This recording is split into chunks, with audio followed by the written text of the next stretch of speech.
Assalamualaikum puan, salam sejahtera kepada semua.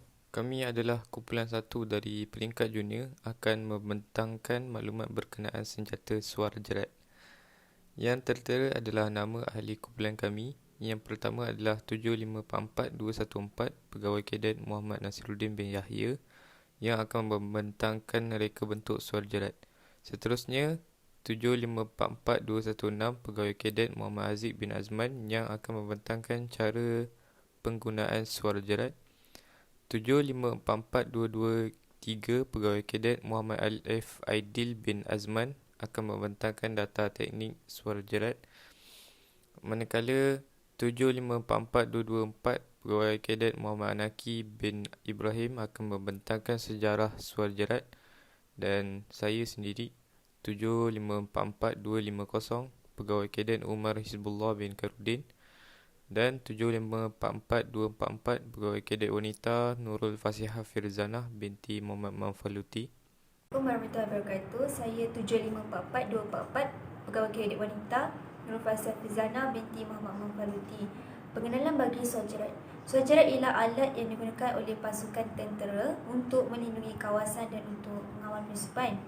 Ia terdiri daripada tip wire di sekeliling kawasan yang dipautkan kepada satu atau lebih suar. Apabila tip wire ditituskan, suar diaktifkan dan mudah terbakar. Suar jerat mengeluarkan cahaya yang sangat terang dan mudah terbakar. Bagi menguraikannya dengan lebih jelas dan lebih mendalam berkenaan dengan suar jerat, dalam tugasan ini kami menceritakan tentang sejarah, reka bentuk, data teknik dan cara-cara menggunakan suar jerat pada slide yang seterusnya. Bismillahirrahmanirrahim. Assalamualaikum warahmatullahi wabarakatuh. Nama saya Muhammad Anaki bin Ibrahim. Nombor tentera 7544224. Nombor metrik 1201524. InsyaAllah saya akan membentangkan serba sedikit sejarah berkenaan suar jerat. Suar jerat ni secara umumnya telah digunakan sejak zaman silam lagi. Cuma zaman silam, masyarakat zaman silam mereka menggunakan tali jerat yang diikat pada buluh ataupun kayu dalam hutan untuk mengesan kehadiran musuh ataupun penceroboh ataupun boleh jadi haiwan mendatang buas. Jadi zaman sekarang teknologi senjata suar jerat ni digunakan sebagai amaran untuk mengelakkan pencerobohan. Dan dia diletakkan di kawasan strategik kawasan strategik seperti kawasan membunuh untuk serang hendak ataupun yang di sekitar perimeter untuk mengesan kehadiran penceroboh. Suar jerat ni khususnya sekarang ni digunakan oleh tentera lah. Dan penggunaan awalnya dapat dikesan ketika perang Vietnam dan Amerika Syarikat di sekitar tahun 1950-an sehingga tahun 1970-an. Dan suar jerat ni dia tidak memusnahkan, ia hanya mengeluarkan cahaya sebagai amaran ataupun pemberitahuan akan kedatangan musuh ataupun penceroboh di dalam satu-satu kawasan hutan tu lah, tentera tu.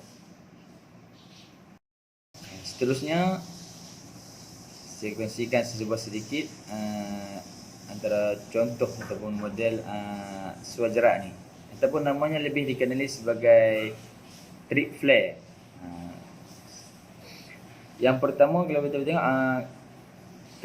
yang pertama ialah trip wire flare M48, dan yang kedua trip wire SC6 trip flare, dan yang ketiga ialah trip wire flare M49. Kalau yang tengok yang tengah ni SC6 trip flare digunakan oleh tentera Kanada, dan juga untuk Pakistan ada modelnya sendiri iaitu MK2/2, dan Vietnam dan Amerika Syarikat pula menggunakan model yang ketiga, trip wire flare 49 dan trip wire flare 44. Suar jerat ialah alat yang digunakan oleh pasukan tentera untuk mengamankan kawasan dan untuk mengawal penyusupan. Ia terdiri daripada tripwire di sekeliling kawasan yang dipautkan kepada satu atau lebih suar. Apabila track wire dicetuskan kerana oleh seseorang tanpa disangka mengganggunya, suar diaktifkan dan mula terbakar. Cahaya dari suar secara serentak memberi amaran pada perimeter mungkin telah dilanggar dan juga memberi cahaya untuk penyiasatan. Dalam operasi pertahanan, trip flare biasanya diletakkan di zon bunuh yang telah ditetapkan dengan misingan kelihatan padanya.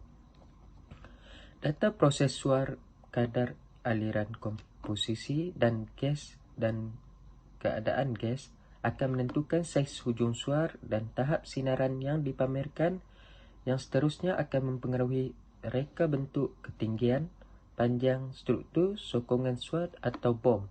Data ini biasanya ditentukan berikutan permodelan simulasi proses rangkaian pelepasan loji, proses di bawah pelbagai senario operasi, perjalanan proses blowdown dan penutupan kecemasan. Simulasi dinamik boleh menjadi sangat berguna untuk menentukan aliran maksimum dan tempoh setiap senario nyalaan dan dengan itu mengelakkan saiz berlebihan yang mahal bagi rangkaian pelepasan sistem suar dan struktur sokongan. Keadaan aliran yang lebih rendah perlu dipertimbangkan kerana ia boleh memberi kesan dramatik pada jangka hayat hujung suar. Aliran berterusan yang rendah dalam keadaan tertentu juga boleh menentukan saiz hujung suar. Tekanan gas yang ada pada penunu suar atau hujung biasanya ditentukan semasa permodelan simulasi sistem pelepasan. Ketersediaan tekanan yang lebih besar di hujung suar membolehkan penaik suar dan hujung suar yang lebih kecil dan memberikan tenaga yang lebih besar untuk mencampurkan gas yang menyala dengan udara ambien untuk pembakaran yang lebih cekap dan oleh itu mengurangkan penjanaan asap. Bismillahirrahmanirrahim. Saya 754-4216 Muhammad Aziz bin Azman, nombor matrik 1201358. Okey, seterusnya saya akan menerangkan pula tentang cara penggunaan suar jerat. Okey, macam yang kita tahu, setiap alat yang terhasil akan ada cara-cara untuk menggunakannya, apatah lagi kalau senjata kan. Okey, so suar jerat ni dia ada cara-cara penggunaannya juga untuk mengelakkan sebarang perkara yang tidak diingini seperti kecederaan ataupun kemalangan. Okey, terdapat 4 langkah utama dalam memasang suar jerat, iaitu memasang, membuka, meletupkan dan memusnahkan. Okay, langkah yang pertama ialah memasang. Okey, pertama pasang pancang di kawasan sesuai. Lepas tu kita pasangkan spring pesawat pada pancang dan kiri kita akan memegang pada suar jerat. Okey, tentukan pin keselamatan di bahagian bawah suar jerat. Jadi tangan kanan pula akan memegang bahagian panahan klip. Okey, lepas tu kita pasang port suaran di atas pancang. Kemudian kita sangkutkan dawai, pegang dan tarik ke arah yang dikehendaki. Tentukan dipasang pada spring pesawat dan kunci. Pastikan dipasang pada spring pesawat dan kunci. Seterusnya dawai diikat pada suar jerat. Okey, dan yang terakhir untuk proses memasang ialah cabut pin selamat dengan tangan menggunakan tali yang disediakan dan cabut pin dari spring selamat. Okey, kemudian cara membuka suar jerat. Okey, pertama pasangkan pin selamat dan seterusnya pasangkan pin spring pesawat. Kemudian buka dawai pada pesawat serta pengunci dawai spring pesawat. Okey, kemudian gulung dawai and then tanggalkan port suaran pada pancang dan masukkan kaki klip keselamatan melalui alur piket pada suar jerat hingga rapat. Kemudian tanggalkan spring pesawat daripada pancang dan terakhir sekali cabut pancang dan simpan. Okay, seterusnya lepas siap semua, kita akan tengok cara untuk meletupkan suar jerat tersebut. Suar jerat ni dia boleh meletup dengan 3 keadaan. Yang pertama dilanggar, kedua ditarik dan terakhir sekali dipotong. Yang terakhir sekali, suar jerat ni kadang-kadang dia tak meletup. Jadi apabila tak meletup, kita kena musnahkan dia. Okey, cara untuk memusnahkan dia pun ada cara dia. Yang pertama, tarik dawai 2 atau 3 kali.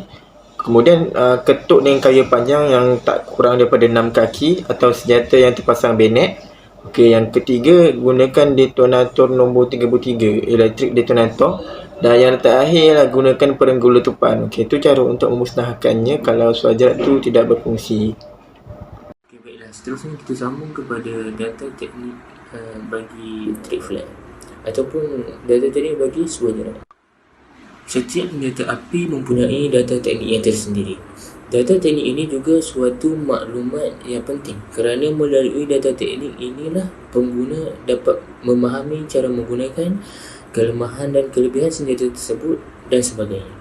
Khususnya trick fly ataupun suara jerat yang sering digunakan dalam operasi-operasi penyelamat dan perangkap semasa di medan perang. Terdapat beberapa jenis trick fly yang sering digunakan oleh tentera seluruh dunia. Antaranya ialah trick fly wire MK2/2. Di sini terdapat data teknik bagi senjata tersebut. Pertama, ketinggian lilin suar bersamaan 9.27 cm, diameter 4.86 cm, primer jenis keduli ABC, komposisi penerang SR547, masa yang diambil semasa senjata tersebut berfungsi selama 60 saat, intensiti sebanyak 40,000 kuasa lilin dan berat suar lengkap bersamaan 1.84 kg. Seterusnya, maklumat pembungkusan bagi trick fly wire MK2/2. Yang pertama, saiz kotak. Untuk kita mencari isi padu bagi sesuatu kotak adalah menggunakan formula panjang darab lebar darab tinggi. Di sini saiz kotak 66 darab 25 darab 24 cm. Seterusnya, berat kotak. Berat kotak bersamaan 34 kg. Warna dan tanda iaitu servis coklat dan stensil kuning ataupun putih. Baiklah, seterusnya data teknik bagi trick wire flare MK140. Pertama, masa pencahayaan yang diambil selama 65 saat, intensiti sebanyak 75,000 kuasa lilin dan area bersamaan 75 kaki radius. Seterusnya, maklumat pembungkusan bagi trick wire flare MK140. Yang pertama ialah dibungkus dalam bekas kedap air. Yang kedua, aksesori yang disertakan bersamanya ialah dawai 80 kaki, 2 mata skru dan tali pinggang untuk memasang suara pada pancang ataupun pokok. Yang terakhir, suara yang terdiri daripada tiup keduli sepanjang 5.5 inci dan diameter 2.5 inci. Baiklah, kesimpulannya, suara jerat merupakan senjata yang amat berguna kepada tentera, terutamanya tentera darat. Oleh yang demikian, perkara-perkara yang berkaitan dengannya seperti sejarah, reka bentuk, data teknik dan cara penggunaannya perlulah diketahui oleh setiap anggota tentera. Ini kerana kepakaran adalah elemen penting dalam penggunaan senjata agar segala risiko nyawa dapat dielakkan. Sekian, sampai di sini sahaja pembentangan daripada kami semua. Segala kekurangan adalah datang daripada kami sendiri. Wassalamualaikum dan terima kasih, Puan.